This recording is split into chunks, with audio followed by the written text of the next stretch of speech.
जब हम दूसरों के लिए प्रार्थना करते हैं, जब हम दूसरों के दुख को अपने ऊपर से ध्यान हटा के, अपनी चीज़ों से ध्यान को हटा के, अपनी ज़रूरतों से ध्यान को हटा के दूसरों की ज़रूरत को प्राथमिकता देते हुए उनके लिए प्रार्थना करते हैं, हमारी ज़रूरतें खुद ब खुद पूरी होती हैं। Hallelujah, praise the Lord, hallelujah. It's very important कि हम समझे कि जब हम मध्यस्थ की प्रार्थना की बात करते हैं तो ये कोई बोरिंग काम या ऐसा कुछ नहीं है कि हाँ परमेश्वर मेरे लिए तो कुछ हो नहीं रहा है, मैं क्या दूसरों के लिए प्रार्थना करूंगा। No, don't have that kind of an attitude. It's very important that you pray. It's very important, ये बहुत ज़रूरी है कि आप रिकॉग्नाइज करें कि आपके आसपास कौन लोग हैं। जहां आप जाते हैं, जिस चर्च में आप जाते हैं, क्या वहां लोग हैं जिनको चंगाई की ज़रूरत है? क्या आपको लगता है कोई लोग हैं जिनको आर्थिक समस्या है? वाइल आप खुद भी ऐसी किसी चीज़ से गुजर रहे हैं, उनके लिए प्रार्थना करना शुरू करिए और आप देखेंगे कि कैसे उस प्रार्थना के जवाब की शुरुआत आपसे होती है। आपसे होती है मतलब आप में वो पहले साक्षात होता है। यीशु ने कहा था यूहन्ना 7 चैप्टर के 38 वर्ष में कि तेरे अंदर से जीवन की प्रवाह बहेगी। Out of your belly shall flow rivers of living water. क्या मतलब है इसका? क्या मतलब है इसका? वो जल जिससे सबका उद्धार होगा तुझसे होकर बहेगी। तो पहले वो जल किसके पास आएगा? आपके पास, आपके अंदर से निकलेगा। आप समझ रहे हैं? Okay, let me explain this to you from a reverse psychology. जब आप किसी के ऊपर, सपोज एक बच्चा किसी के ऊपर मिट्टी फेंकना चाहता है, तो वो क्या करेगा? मिट्टी हाथ में उठाएगा, है ना, और उसके बाद ही फेंकेगा। तो वो मिट्टी ने पहले किसको गंदा किया?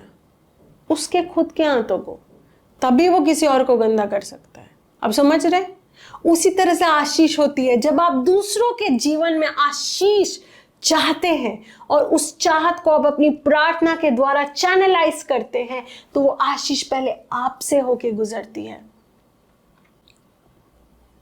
एक व्यक्ति को मैंने सुना था, वो अपनी स्टोरी बता रहे थे, और ये मैंने एक बहुत ही great man of God pastor Chris से सुना था उनके सेशन के बारे में, कि एक व्यक्ति आया था जिसको एक वो चंगाई की सभा में था और उसे चंगाई चाहिए थी और वो प्रार्थना कर रहा था, पर सारी सभा चल रही थी, वो चंगा नहीं हो रहा था और वो खड़ा था। और तभी एक दूसरा व्यक्ति आया जो उससे ज़्यादा बुरी हालत में था। उसको देख के उसके हृदय में करुणा जाग उठी और वो उसके लिए प्रार्थना करने लगा। और जैसे वो उसके लिए प्रार्थना करने लगा, उसको रियलाइज़ हुआ कि वो उसके खुद के शरीर में जो तकलीफ थी वो ख़त्म हो गई, वो ठीक हो गया। एक ऐसी तकलीफ जिससे वो कई सालों से जूझ रहा था। क्यों हुआ ये?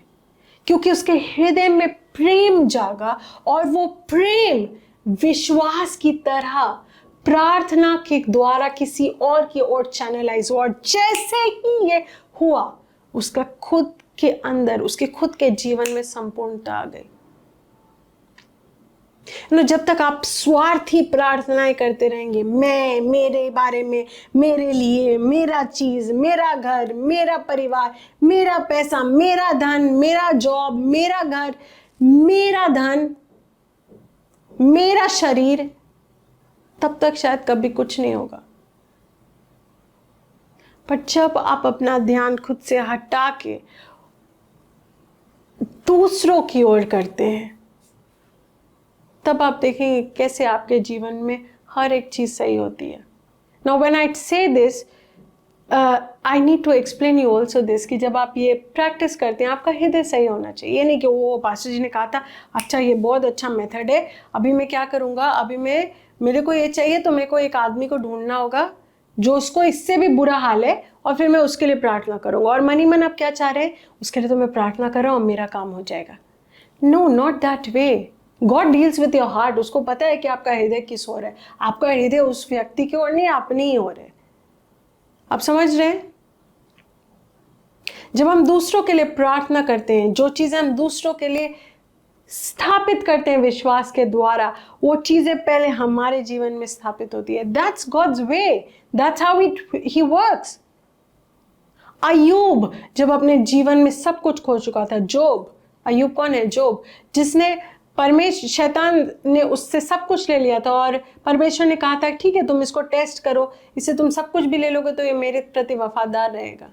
और वो था परमेश्वर के प्रति वफादार। उसके पूरे शरीर पे भी बॉयल्स हो गए थे, उसका सब कुछ चला गया था। बट जब उसके दोस्त उसके सामने आए उससे बात करने के लिए, बाइबल कहती है उसने उनके लिए प्रार्थना की कि वो समझे परमेश्वर के प्लान को। और जब उसने ये किया उसके बाद आप देखेंगे कि तुरंत बाइबल कहती है कि जो कुछ उसने खोया था उससे कई गुना ज्यादा उसको दोबारा मिल गया। Praise the Lord, hallelujah. ये सारे कॉन्सेप्ट्स हमें क्यों सिखाए गए हैं? कि हम समझे कि जब परमेश्वर हमें कहता है कि हमें दूसरों के लिए प्रार्थना करनी है, there is a power available, एक सामर्थ उस चीज में उपलब्ध है आपके खुद के लिए। जब आप परमेश्वर का हाथ बनते हैं दूसरों के जीवन में आशीष बनने के लिए, परमेश्वर आपके हाथों को कभी खाली नहीं होने देता। जब आप प्रार्थना में सर को झुकाते हैं, अपने घुटनों पे आते हैं दूसरों के लिए, परमेश्वर आशीष को पहले आपसे शुरू करता है। बहुत सारे लोगों के जीवन में सारी समस्या खत्म हो सकती है अगर वो समझे कि मध्यस्थ की ताकत क्या है। अपनी ओर से ध्यान को हटाना सीखें और दूसरों की ओर अपने ध्यान को डालना सीखें। यही तो हमारी मिनिस्ट्री है। Look for people around you जिनको जरूरत है कि उनके अंदर उतना विश्वास नहीं है शायद कि वो अपने जीवन में चीजों को सही करे। आप उनके लिए वो विश्वास करता बनिए और आप देखेंगे जब आप उनके लिए प्रार्थना करेंगे कैसे आपको कभी भी प्रार्थना के लिए अपने सर को झुकाना नहीं पड़ेगा अपनी जरूरतों के लिए। जरूरत जैसी कोई चीज नहीं रह जाएगी आपके जीवन में। Trust me, trust me, it's very important. ये बहुत जरूरी है और ये आपको दिया गया है, सौंपा गया है परमेश्वर के द्वारा। इट्स वेरी इंपॉर्टेंट कि आप मध्यस्थ की शक्ति को समझें और सही हृदय के साथ इस शक्ति को समझ के दूसरों के लिए प्रार्थना करें। Pray for your family members, pray for your church people. अपने परिवार के लोगों के लिए प्रार्थना कीजिए, उन लोगों के लिए प्रार्थना कीजिए जो प्रभु को नहीं जानते हैं। आप अपने चर्च के लोगों के लिए प्रार्थना कीजिए। जब आप सुनते हैं कि किसी को भी आपके चर्च में कोई परेशानी है, उनकी परेशानी के लिए प्रार्थना कीजिए। जब आप देखते हैं आपके शहर में कुछ गलत हो रहा है, प्रार्थना कीजिए। पास्टर मैं क्या ही कर लूंगा, कोशिश कीजिए। बिगिन, कितना आता है, जो बोलना आता है, जितना समझ में आता है, प्रार्थना कीजिए। दूसरों को प्राथमिकता दीजिए क्योंकि आप एक मसीह हैं। आप एक मसीह हैं। अपनी जगह को इस दुनिया में समझिए, ये बहुत जरूरी है।